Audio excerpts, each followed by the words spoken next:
Good evening and welcome to the 100th. Has it really been 100 episodes? This is unbelievable. 100th episode of Vocabularity. I'm Osama bin Laden, and this is the Little Derf Girl. I am the Little Derf Girl. So excited to be back and just to be running through these episodes. We're doing what, 2-3 a week? Seems like it was just yesterday we were back on episode 1. Real. You know what? This presents a great opportunity for us to look back and reminisce over some of those wonderful episodes. I am full agreement. I agree. Let's go back to episode 42. 42 is a classic. That was the time that we had a celebrity word of the day dropper. Oh, yeah. T-Swizzle herself, Taylor Swift. Oh my goodness. What a sweet young lady. Just unbelievably sweet. I tell you what, she was super talented dropping that's the word of the Very day. smart. In fact, here's a picture of her. Yeah, of her with us. We're right there. My wife got really ticked off that day because she was flirting with me nonstop. I tried to convince her. Oh, I know. But, you know, it's one of those things that, hard to believe. And then when she left, she wrote that song about you where she called you a liar and pathetic and alone in life and mean. No, I mean, that's just kind of... Just mean. Yep, no, that's pretty much what I give off. Go ahead and hit up another episode. What was one of your favorites? One of my favorites was back in episode 14. I remember 14 because it got a little weird. Very, very exciting episode. Charlie Sheen actually dropped by to give the word. We hung out with him for a little while. What's crazy is, you know, in episode 42, Taylor Swift flirted on you. What was pretty nuts is that Charlie Sheen was actually the one hitting on me. He did. It was awkward. He was rambling something. I mean, he got really weird. He was. It was very odd. There were some things left in the green room after he left that we just... No, weird episode. We're not even going there. We also had some crazy events happen. I tell you, over the course of the show, there's been a lot of things happening in the world. And one of those was Osama bin Laden being brought to justice. Yeah, wow. And we want to go back to that episode. We're going to show you a clip right here of what happened. We learned as the world did at the same time that Osama bin Laden had been shot. So here we go back to episode 76.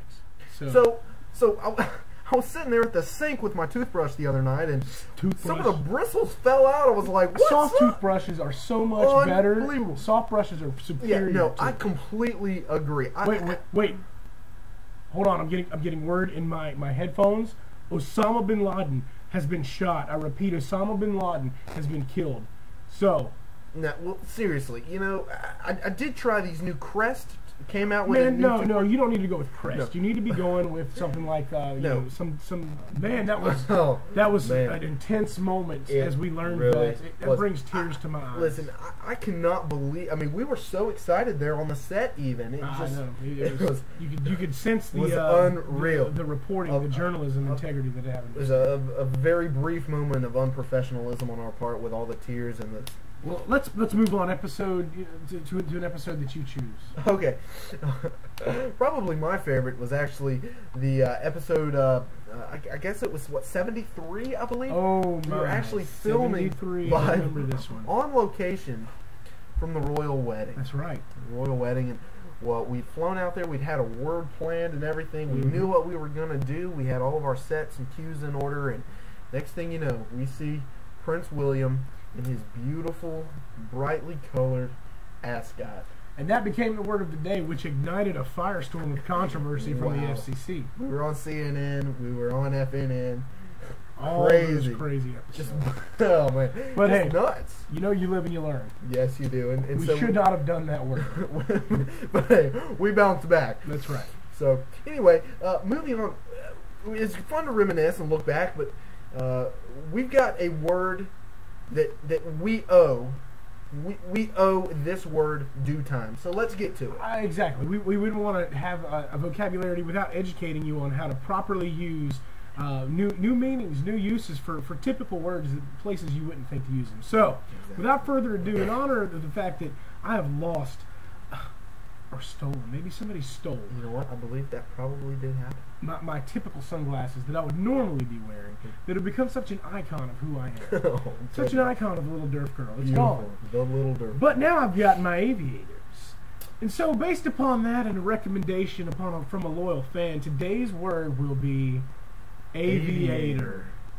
So, let's jump right in with the first alternate definition, alternate usage for the word aviator. Go ahead and get us started, the Little Derf Girl.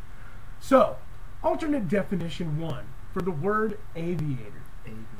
You see, I'm kind of a techie guy. I like to be up with the latest stuff. And so the other day I had to rush out because I heard of this new thing that combined a video game system and a home theater system. Is that right? Really, it's called, here it is, here's a picture of it. It's high tech. It's called the Viator. Wow, that thing looks decades ahead of its time. It is. It is so advanced, and the technology in it's incredible. And I am proud now to say that I have, the little Durf girl here, me personally, I have Aviator. Can I get your autograph after the show? I can, but listen, you should have Aviator too. I'd like to get Aviator. You know what? Maybe I'll have to go make that purchase. Go get me an Aviator. Alternate definition 2. Let's move on, my friend. Sorry, we get so caught up. We do.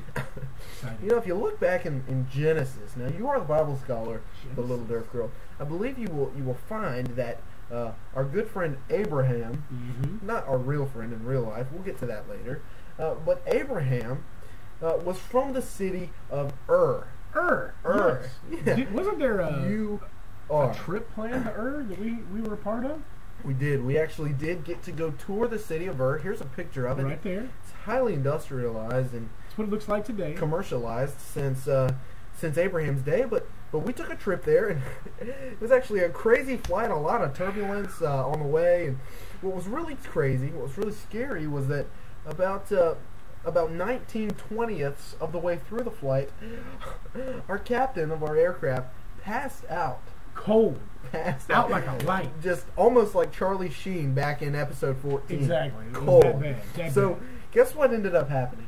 Oh, I know. I remember what happened. I was there. I'd like for them to. You had to take the controls. I did. I had to step into the cockpit and actually take over the aircraft. It was right there in the middle of Earth.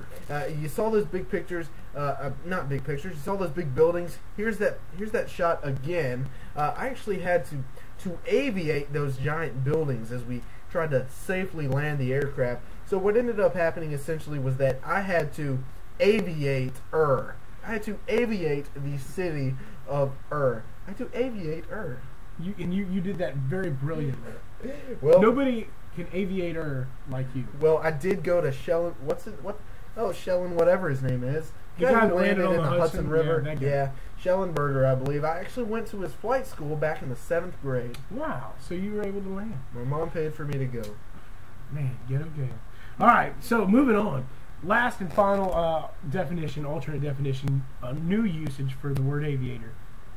And this may not happen to you very often. It may be hard for you to contextualize this, but for us, it works because, as you know, we have a lot of friends here at Vocabularity. We've got so many friends that it's hard to keep up with how many. We have a lot of friend requests on Facebook. We do, and so here's our friend, and this is our friend Avi. Look at him there. That's a great shot of him. Handsome fella. I tell you what. And so this is our friend Avi, and we learned something pretty bizarre about Avi the other day. It was a little scary. We was at the church barbecue dinner, wasn't it? Yep, and that's when Avi decided to share with us that he is a cannibal. It was nuts. It really was. Kind of an intense moment to learn that a friend of yours actually eats people. Yeah, no, it was nuts.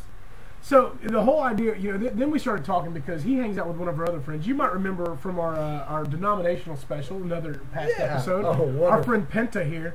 Avi and Penta hang out a lot. Here's Penta. There's another great picture of her. She has not changed much. Stunning, isn't she? And Absolutely. But the other day he told us that he was hanging out with her, and this is how we learned about it. We hadn't seen Penta in a while. And so how we figured out that Avi was a I've been trying to call her. That's right. What we learned that Avi was a cannibal is he shared with us that one day Penta came over and they were hanging out, and he just had a massive. He had a craving. He was starving, and so it wound up. He accidentally put her in a stew and ate her. He literally Aviator, man. You know, that's the Poor first Penta. thing. That's the first thing. Penta. That's the first thing I said when you told me about this whole story. You found out before I did. Told you about. So the first thing I yelled was Aviator. Exactly. And so we don't know if you can contextualize and use this word in that fashion, but you may be able to. That's what happened.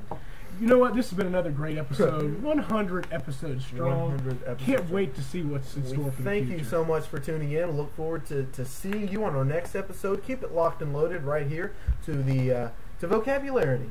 The one, the only. Vocabularity. Good night, everyone. Peace. Signing off.